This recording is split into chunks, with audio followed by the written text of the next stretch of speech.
അപ്പോൾ ഞാൻ ഇന്ന് മീഡിയം സൈസിലുള്ള കുർത്തി മാത്രമാണ് കാണിക്കുന്നത്. അതിനൊരു സ്പെഷ്യാലിറ്റി കൂടിയുണ്ട്.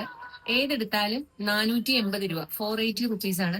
ഇപ്പൊ ഞാൻ ഈ വേറെ ചെയ്തിരിക്കുന്നത് കോട്ടണിലുള്ള വെർട്ടിക്കൽ ആയിട്ട് സ്ട്രൈപ്പ് ആയിട്ട് നമ്മളുടെ ഇവിടെ തന്നെ സ്റ്റിച്ച് ചെയ്തെടുത്തതാണ് കേട്ടോ.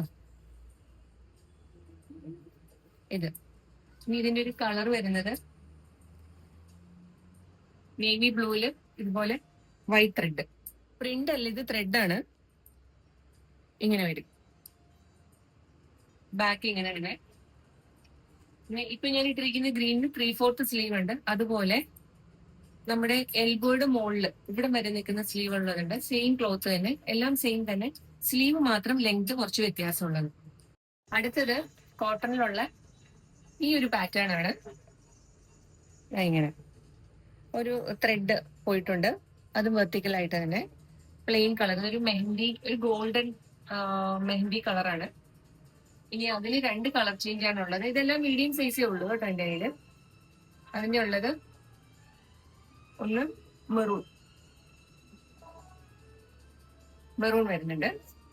അടുത്തത് ഒരു ബ്ലൂ കളറാണ്.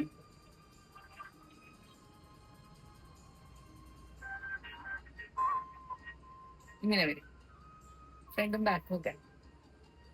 നമുക്ക് വൈറ്റ്, ഓഫ് വൈറ്റ്, അങ്ങനെ നമുക്ക് മാച്ച് ആയിട്ട് നമുക്ക് ഏത് കളറാണെന്ന് വെച്ച് കഴിഞ്ഞാൽ നമുക്ക് മാച്ച് ചെയ്തിടാം. ഇതിന്റെ ഏതെടുത്താലും റേറ്റ് ഒന്ന് തന്നെ, 480. അടുത്തത് മീഡിയത്തിലുള്ള 480 റുപ്പീസിലുള്ള പാറ്റേൺ ഇതാണ് കേട്ടോ. ഇതൊരു ആഷില് സിൽവർ ലൈൻസ് വെർട്ടിക്കലായിട്ട് പോയിരിക്കുവാണ്. ഇതിന്റെ ഒരു കളർ ചേഞ്ച് ഉള്ളത് ഇതാണ് കേട്ടോ. അതിന്റെ പാറ്റേണും തയ്ച്ചിരിക്കുന്ന പാറ്റേണും കുറച്ച് ഡിഫറെന്റ് ആണ്. ഇതൊരു ചെറിയ ഗ്രീനില് അതിന്റെ യോക്ക് പോർഷൻ ഇങ്ങനെയാട്ടോ ഇരിക്കുന്നത്. ഇതുപോലെ തന്നെ സിൽവർ ലൈൻ പോയിട്ടുണ്ട്, ബാക്ക് സൈഡ് പ്ലെയിൻ ആയിട്ട്. ഇതും മീഡിയത്തിൽ മാത്രമേ എൻ്റെ കയ്യിലുള്ളൂ. റേറ്റ് 480. മീഡിയത്തിലുള്ള കുർത്ത ഇതാണ്. ഇത് സ്മോളിനാണ് എഴുതിയിരിക്കുന്നതെങ്കിൽ നമുക്ക് മീഡിയത്തിന്റെ സൈസ് കിട്ടുന്നുണ്ട്. ഇപ്പൊ ഞാൻ വേറെ ചെയ്തിരിക്കുന്ന സ്മോൾ ആണ്. ഈ പീസ് മാത്രമേ ഉള്ളൂ. ഇതിന്റെ റേറ്റും 480 ആണ്.